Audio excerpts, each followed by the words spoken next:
Okay, first of all, you can all put your torches and pitchforks away. I'm not here to bash on Rhythm of War.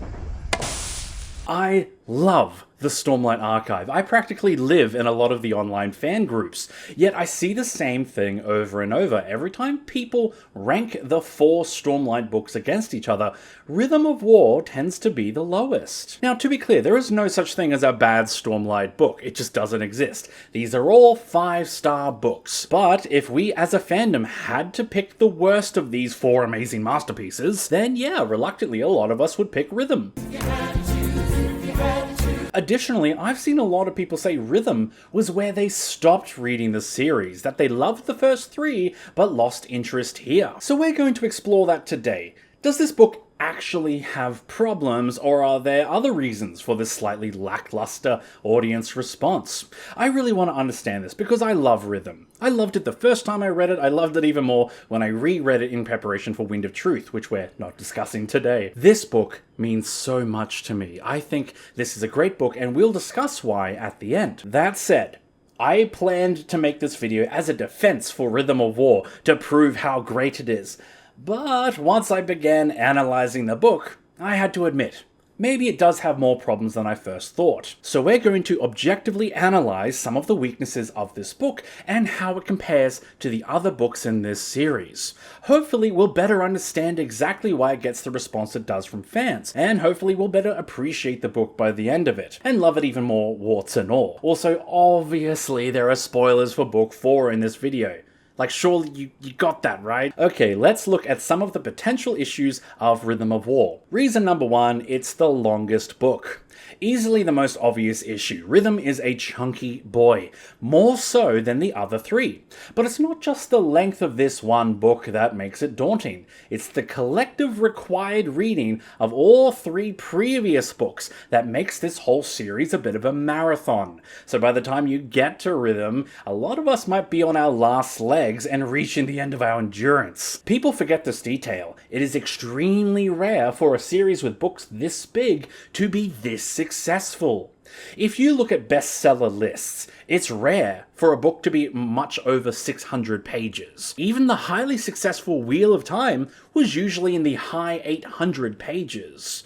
But every single Stormlight book is over 1,000. Then Rhythm of War is 1,200. Keep in mind, a big reason for Stormlight's success, other than its obvious quality, is the audible credit system. Most books in this series are over 50 hours long, and at the cost of 1 Audible credit, it's the most bang for your buck, if you can get past Audible's unethical business practices. Stormlight has been hugely popular as audiobooks for this reason, not to mention Michael and Kate being the best in the business. Fun fact about the audiobooks, Wind and Truth, at 62 hours long, is longer than Tolstoy's War and Peace. But this success can't last forever. The longer a series goes on, the more likely people will drop off. That's just how people naturally read. If you look at any long-running series on Goodreads, you'll see that each book has fewer ratings and reviews than the one before. We lose a few each book. So if people drop out of Stormlight by the time of book 4 because of the length, it's not a sign of bad writing by Brendan. It's human nature. And book 4 might just be the exact reading limit for a lot of readers. Still, the length of this book can contribute to other problems. Number 2, fewer action scenes. This book has the least action scenes. Now, unfortunately, I don't really have graphs and statistics to share and compare, so let me highlight it this way. In Rhythm, there are 3 major action sequences. In the opening of the book, we have the rescue of Hearthstone, then the fall of Urithiru, and then the liberation of Urithiru, the finale at the end. Each of these 3 sequences are massive and epic, taking up 50 to 100 pages each. Yet, there's not a lot of action outside of these 3 areas. This structure of doing all the action in big blocks means that there are often long periods with little to no action. Now I know some people might want to complain at this and be like, oh, it's not a Michael Bay action film. And that's true. Stormlight is not a mindless action fest like Transformers or anything starring Jason Statham. There's a little bit more culture here, for sure. But Stormlight still has consistent good quality action scenes. The series has become known for it. We've come to expect it. Expect it, sir, and demand it. So when we get a lot less action, it can become boring. That's just a harsh reality. Now there is some light scattering of minor action scenes, like Kaladin defending the tower nodes. But we'll get to that in a second. Now, before we go any further, I need to address the elephant in the room. So much science. Look, this is the complaint I feel that fans were most vocal about, and it's kind of blown out of proportion. But yes, there is a lot of science in Rhythm of War. I know I struggled a little bit with this part as well. When the title of this book was announced as Rhythm of War, well, I was expecting war. I mean, a military campaign with Dalinar on the front lines. And instead we get a lot of Navani in the lab doing science experiments. It reminds me of Fires of Heaven, which has such a badass title and an epic 4-book build up to this point, and then much of the book is Nynaeve and Elaine joining the circus. Just hundreds of pages of circus plot lines and ogling the circus master and his well-turned calves. Maybe I would like it more if there were at least some circus songs. This is the greatest show! But sometimes books just go on side quests that can frustrate the reader. But other readers defend the science segments in Rhythm. People forget Brandon studied biochemistry at college before changing fields and moving into English literature and writing. So somewhere out there in the multiverse of parallel worlds, there is a Sanderson doing science. So this book combines two of Sanderson's great loves. Many readers who are more scientifically knowledgeable than I am claim that this is damn good science and the physics are realistic as hell. Sanderson's actually pretty good at this. So was Sanderson being self-indulgent with all the science, or was he sharing something he's genuinely knowledgeable in? Ultimately, this one divided the fans a little bit. The science of this book was a strong stylistic choice that some people lauded and other people found boring. But in its defense, Sanderson has clearly put effort into making these science segments more interesting and compelling. It's not just indulgent science time, it's relevant to the plot in 3 big ways. First, it's an arms race. So the book starts with Flying Bridge 4, but then the Fused have a weapon that neutralizes Irradiant's powers. So straight away, our expectations in this book are set on scientific developments and how that impacts the war on the front line. It's not just theoretical, it has real-world applications. In short, this book really is about an arms race between the two sides. It's not just about hanging out in the lab, it's literally the fate of the world research. Write that down. Second, it's relevant to Navani's personal journey. We see in the prologue that she has dealt with abuse and manipulation. She's been beaten down and told she's not good enough all her life, so she has no idea what she's capable of. Her scientific discoveries are linked to her discovery of self, making this a compelling character journey too. Third, Navani must play a game of cat and mouse with her opponent, Raboniel. This is the best part, easily. Navani is captured and has to work next to Raboniel and under her while hiding the truth from her. They have a compelling back and forth the whole way through the book, trying to outsmart each other even as they help each other towards their goals. So there are multiple sources of tension for this science plotline. I actually think it's a pretty solid plotline.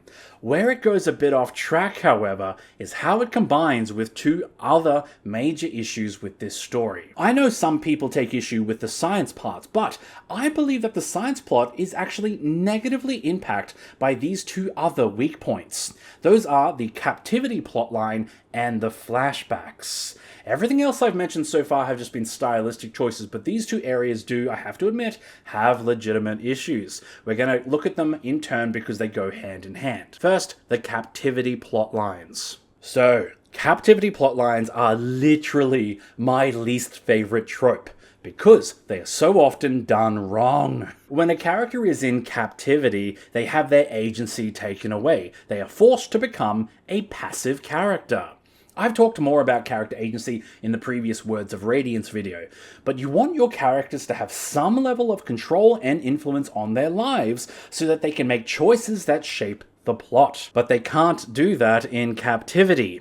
In many ways, every time a character is captured by the enemy, the story enters waiting mode. Just waiting around until the plot sets them free again. And I tell you now, waiting mode is how you kill your story. This happens a lot in the Lightbringer series. All 5 of these books have a captivity plotline, and it was honestly the worst thing about these books. It was tedious. Sword of Truth has a lot of captivity plotlines as well. Even the Wheel of Time has this issue. Remember the lowest point and the worst plotline in the whole series? When Faley is captured by the Shido? Oh. Why did you say that name? Writers often fall into this trap. They think, oh, if the character has their choices taken away, it's more exciting because they've reached the lowest of circumstances. In fact, the opposite is true. It is least exciting. It is boring because it becomes a waiting game for the audience. But there are ways around this problem. For one, a captivity plotline is the basis for The Shawshank Redemption, one of the best movies of all time. So captivity can absolutely work in a story. So how does it work in Shawshank? Well, because they're not trying to escape the jail. They're trying to live a better life. They're trying to be better men. They want to fight back against the evil warden and Mr. Krabs. Andy Dufresne does not have a lot of choices available to him. That's what makes his fights so compelling, because he keeps tugging every string he can find, working any angle to fight back against his oppressors. He writes letters to get books in the prison. He plays music over the speakers. It's not about escape. It's about whether or not he'll lose hope. It's about the endurance of the human spirit. So we have a very similar captivity plotline in The Way of Kings. Kaladin is a bridgeman, and it's beautiful in all the same ways. He has to choose to give up hope or to keep hanging on. The audience isn't sitting around waiting. We are watching, tense and alert, desperate for him to find a way out as he works every option available to him with ingenuity and determination. However, the captivity plotline in Rhythm is a very different beast. Eurythera is captured at the end of Part 2, and yes, it does get liberated, but at the end of Part 5. This means for approximately 700 pages of the book, half of our characters are in captivity. And the audience, yes, kinda goes into that awful waiting mode. Now, there are 3 things that Sanderson does to try to keep things interesting. Okay, so there is some thought put into addressing this very issue. First, there is Navani's contest with Raboniel. That's very good. Then there's Kaladin's plotline where he is evading capture and trying to protect the tower nodes. Do you even remember this plotline? I forgot it my first time through. But if the Fused take these nodes, then they can capture the tower's magic, and so Kaladin destroys these nodes as they're discovered to deny the enemy. Finally, Kaladin has his own contest with the Fused known as the Pursuer. So there is a bit of a Die Hard situation with John McClane and Hans Gruber rivalry for sure. Yet here's the issue. Every time there is an action scene like this, you know it's not the real action scene. The true decisive moment is still to come. It's back and forth on all 3 of these fronts, yes, but we're just waiting for a conclusion.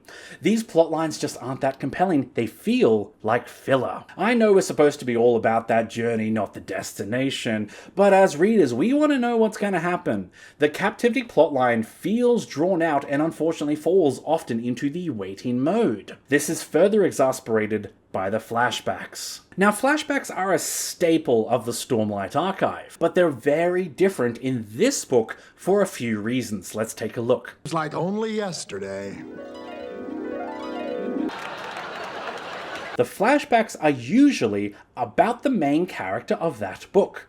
So Kaladin is the main focus of Book 1, so he has the flashbacks, right? Shallan in Book 2, Dalinar in Book 3. However, Rhythm breaks this pattern. The book focuses on Navani as the main character, but the flashbacks are about the Singer sisters, Eshonai and Venli. While that might seem like an arbitrary difference, it's actually pretty significant. Remember, the flashbacks add a huge amount of context for each story. Kaladin's flashbacks show 2 instances of how Light Eyes ruined his life. But in the present day, he has to make a choice to risk it all to save Dalinar, a Light Eyes. The flashbacks fuel his character journey, and they build up the climactic moment of the book. Same goes for books 2 and 3, but here in Rhythm of War, the flashbacks don't do that. They just have no bearing on Navani's character journey, or the climax of the book. Instead, it influences Venli's decision, which is a bit lower down on the list of priorities. The second issue with the flashbacks is there's no mystery. Again, in all 3 previous books, the flashbacks were addressing an established mystery within the story.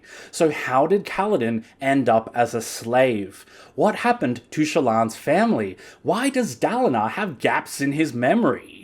So it's more than just backstory. We as the audience are dying to understand what happened. It's the great unanswered question of that book. Unfortunately, Rhythm's flashbacks don't have this mystery factor. With Eshonai and Venli, we already pretty much know how they got where we first found them. There isn't really a burning question we're dying to understand here. No, these flashbacks are just backstory and a bit more world building. Which is okay, but it's nowhere near as compelling as the mystery plotlines of the previous flashbacks. The third issue with the flashbacks is they don't immediately affect the present. Again, with all 3 previous books, the flashbacks are building up to a momentous event, either for the character or for the plot, or both. They have consequences. They change something big in the present day. Whereas Rhythm doesn't really have that. After all, Eshonai's already died. And Venli was already distrusting the Fused in the present day. You could say the flashbacks added to her journey, definitely, but there was already a precedent of mistrust. Now you could argue that there will be consequences. After all, the flashbacks reveal that an off-worlder gave Venli the first gemstone that led to the return of the Everstorm. Right, so that's a pretty significant mystery setup there. But that's a long way off. We need an immediate payoff in this book to justify this flashback plotline, because that's how the flashbacks have worked so far, with immediate consequences in the present day. Now, there is some context I feel the need to add here.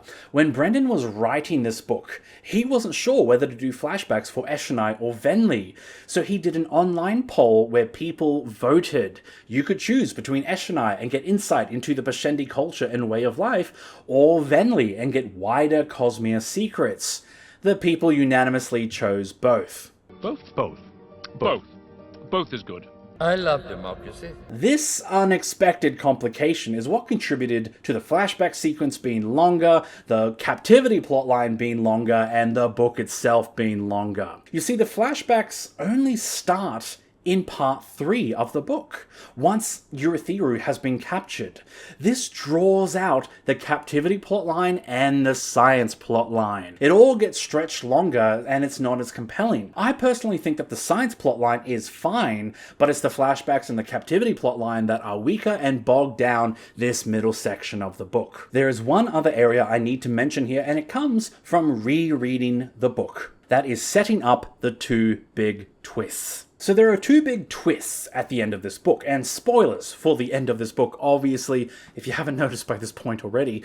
The 2 big twists are Kaladin's 4th ideal and Taravangian's ascension. Now, the first time I read this book, I was often wondering where the story was going, but the second time through, I realized that these 2 plot lines were foreshadowed everywhere. In typical Brandon fashion, the hints were just all over the place. Kaladin's journey is all about not being able to save everyone, and Odium is scared of the sword Nightblood. It gets mentioned like 4 times. Plus, Taravangian is having more emotional days in a row. There are clues everywhere on the reread. However, the first time through the book, these 2 plot lines feel like they're going nowhere. Kaladin is stuck in the depths of depression, and Taravangian is a prisoner. Yes, another captivity plotline, hooray! There's not much going on for him. These 2 plotlines don't feel like they're progressing, until they progress all at once at the very end. Now, I understand, depression is not something that you progress through, okay? I suffer from depression myself, believe it or not. Kaladin being stuck is very similar to my own experience with depression. But in a story, you still need to show that progress is being made. Not with mental health, but with the story. Brandon himself taught this very lesson once. I believe this was in his creative writing lectures. He mentioned a problem that he was having in writing A Hero of Ages. Now, the character Sazed is studying religions, trying to find the true one. Brandon was proud of this plotline, but his beta reader said that it was boring because it wasn't progressing. So Brandon added a countdown. First, Sazed has 100 more religions to study, then 50 more, then he's down to the last one. This countdown made it feel like the plotline was moving. I would like to have seen more of this with the Kaladin and Taravangian plotline, the feeling of movement and progress, so you know that it's building up to something. Although I must admit, I actually have no idea what that solution would look like. I'm really sorry, I actually tried really hard to come up with a writer's solution for this one, but it is a tricky one. How do you show a depression plotline is progressing? Or Taravangian's emotional days are progressing. It's a tricky one. Let me know if you've got ideas about that in the comments below. I'd be interested to see if we can come up with a solution for that. But the point being, when you've got a big twist at the end of the book, you can't just expect that your reader is gonna wait around for it. Even an established, trusted author like Brandon should still try to show that the story is building up to something, especially for a 1,200-page book. If you're an indie author or a first-time author, you can't just assume that new readers are going to read your whole book to get to your super awesome plot twist. You've got to keep them interested in the meantime with a moving plot line. Hey guys, Editor Michael here. I got to interject with something. I know some people will probably mention that they also didn't like the Shallan and Adolin plotline where they go into Shadesmar and they have the whole courtroom sequence. And I actually consider it very similar to a lot of the other plotlines, especially the science plotline, where there are compelling reasons that make it interesting, and it does have the progression aspect of it as well. Like there's the countdown because we have 3 days in the courtroom. So I don't think it's quite as boring, although it is unfortunate that we have yet another slow plotline of the courtroom in the middle of an already slow slog period. But I actually don't see any major problem with that particular plotline. That's just my thoughts there. Okay, so that's the last of the criticisms I have for this book. Let's bear one other thing in mind. This book was written on a deadline. If you follow Brandon Sanderson obsessively and stalkerishly like I do, you'll know that he announced a 5-year plan back in 2018. He had a goal that in 5 years he was going to finish Mistborn Era 2, Stormlight Era 1, and the Skyward series. So he was under tremendous timeline pressure here. So he spent all of 2019 working on Rhythm of War.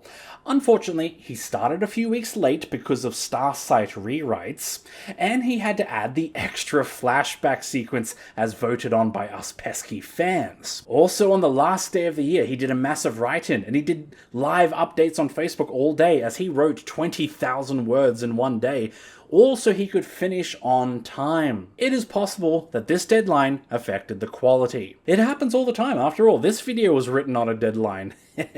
I think that's part of why he may have delayed Wind and Truth for an extra year, to avoid deadline pressure again, but that's just speculation. Still, let's end this video on a very important reminder. Why do we love Rhythm of War? If you look up this series on Goodreads, you'll notice Rhythm of War has the exact same rating as Oathbringer, 4.62 precisely. So despite this book often getting ranked lowest by the fans, there really is zero difference in how we regard it critically. I have listed some criticisms of this book, but I also think that this book is magnificent despite them. And I hope by pointing out some of these issues that'll actually allow for you to appreciate it more. Let's also remember what the story accomplishes. Rhythm shows that this war has escalated and stagnated. We see that the Fused are dangerous, competent opponents who actually outsmart our characters from time to time. Full points for having competent villains who pose a legitimate threat. The science plotline literally recreates the laws of physics, an ambitious level of world building I have never seen before. Also, Kaladin's journey of PTSD and stepping away from the front lines is also ambitious storytelling. We don't like to see our heroes break. But we see that Kaladin is broken, and we realize that it doesn't make him weak. Something also must be said about Kaladin's fourth ideal. I accept that there will be those I cannot protect. This is a bloody tough ideal, and that's why Kaladin struggled with it for 2 whole books up to this point. This acceptance requires you forgive yourself for your failings, and forgive yourself for things that were always outside of your control. This ideal transcends the story it comes from and speaks to all of us directly.